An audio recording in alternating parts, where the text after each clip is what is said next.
Bonjour et bienvenue dans les suggestions cinéphiles de l'Odyssée. Aujourd'hui, la suggestion cinéphile numéro 119, 100 plus 19, c'est quand même pas mal depuis le 25 mars, qui est consacrée à un film qui s'inscrit dans le cadre de la 21e édition de la manifestation Étoiles Étoiles du cinéma européen, qui est entièrement consacrée et qui, à ma connaissance, est la seule manifestation entièrement consacrée au film soutenu par Eurimage, un fonds d'aide au cinéma, aux coproductions européennes pour être plus précis, qui est un accord partiel du Conseil de l'Europe et dont le siège est à Strasbourg et avec lequel fonds nous avons l'honneur et le grand bonheur de collaborer depuis plus de 21 ans, depuis plus de 20 ans maintenant, puisque si on est à la 21e édition, c'est que ça veut dire que ça a commencé il y a 20 ans.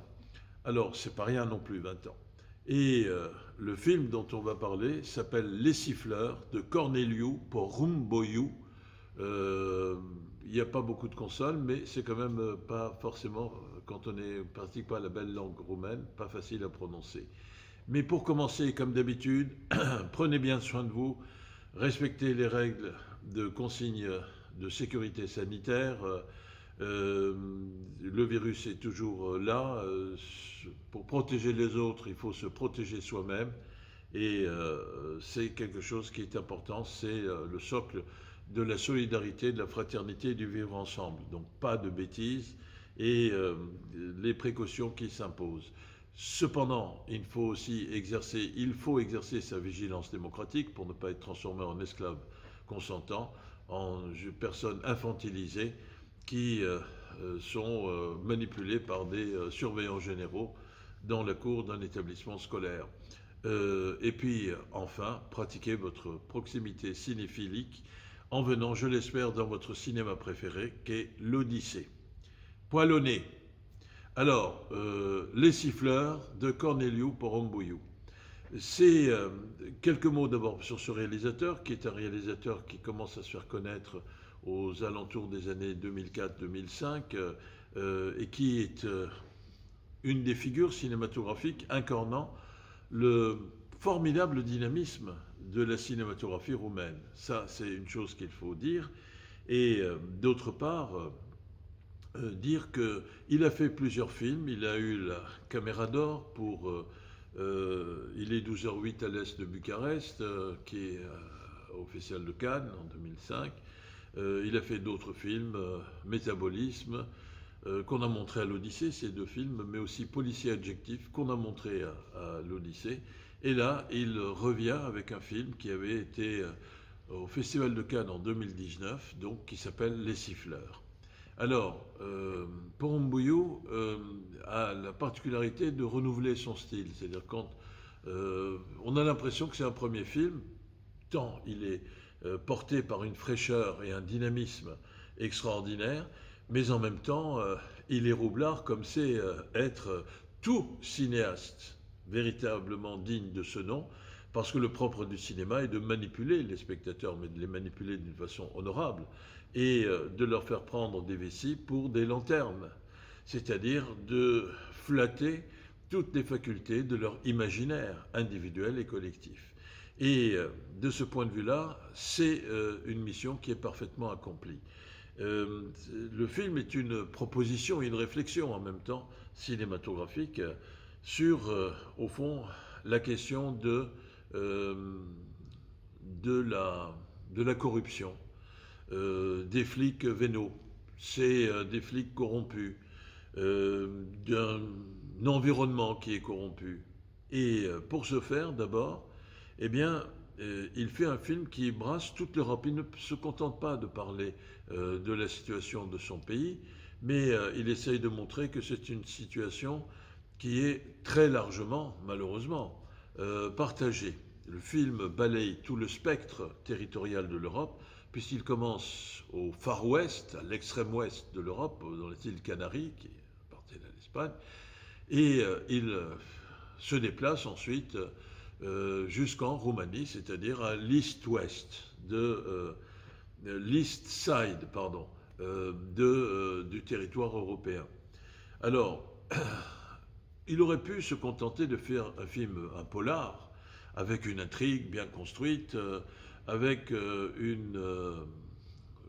des personnages qui sont bien identifiés, ce qui est le cas dans le film, mais avec des enjeux, si vous voulez, qui sont très bien définis.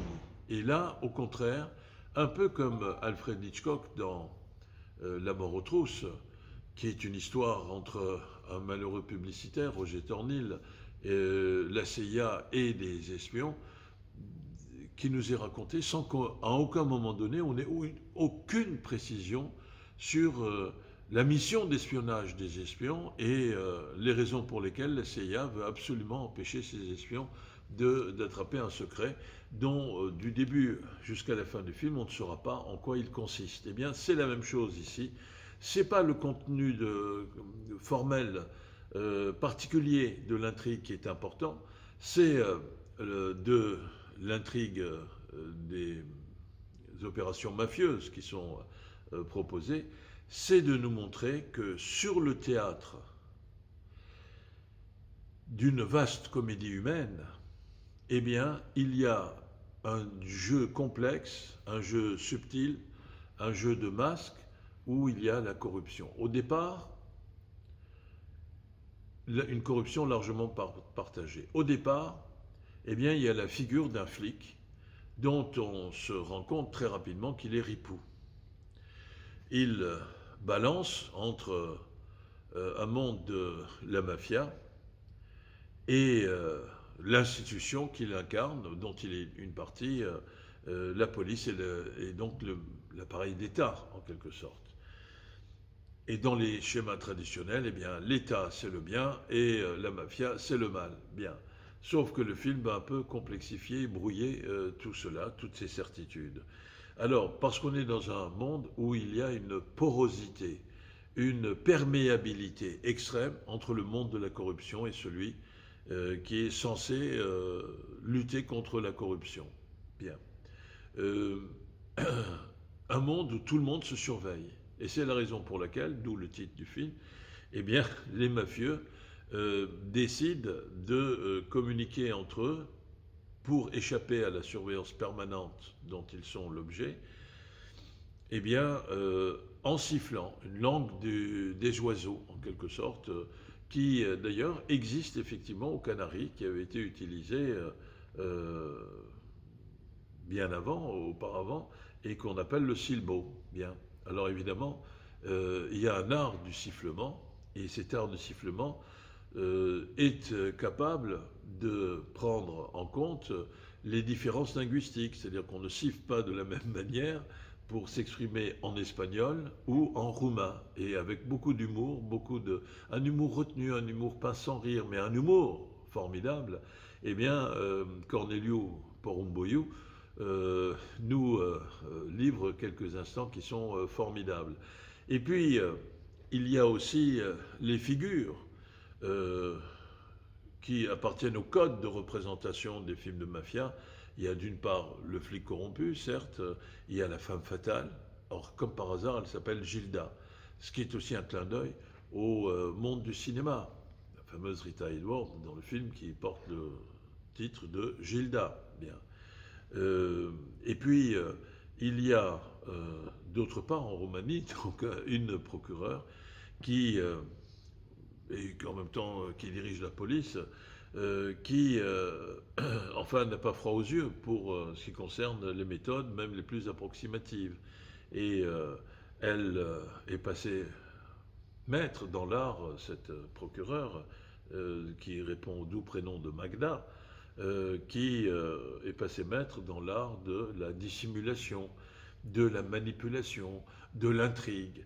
Et tout cela est montré avec une verve, un dynamisme, un humour pas sans rire, qui est absolument extraordinaire, et qui est d'autant plus extraordinaire que Corneliu Porumboiu en profite pour faire toute une série de références au monde du cinéma.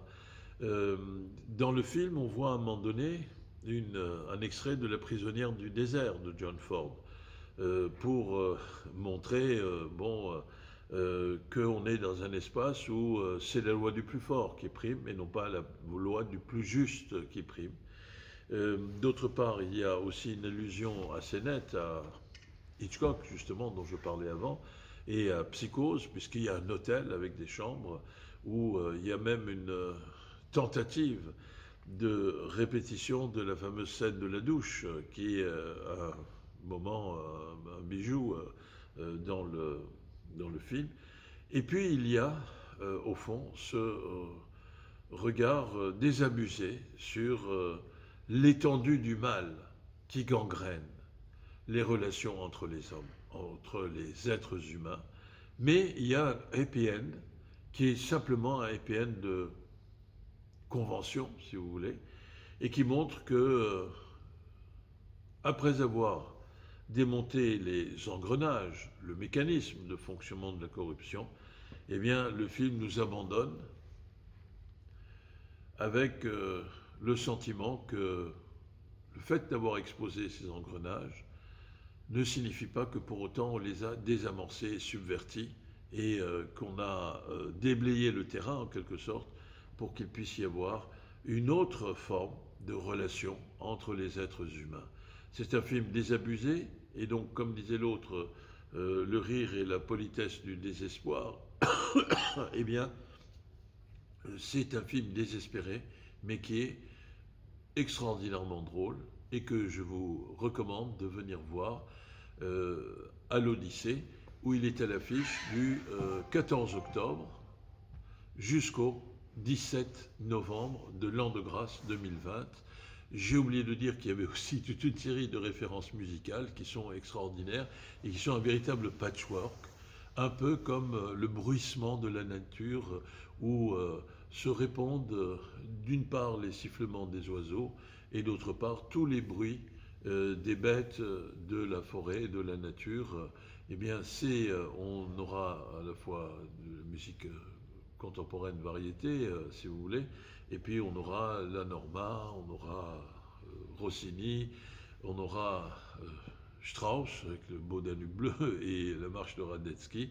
Bref, c'est une cacophonie harmonieuse, mais les harmonies ne cachent pas le fait que toute cette machinerie humaine, elle est quand même très chaotique et très cacophonique. Un film à voir absolument pour ne pas mourir idiot et que je vous recommande de venir où le voir? À l'Odyssée, votre cinéma préféré, je l'espère. À très bientôt, merci, au revoir.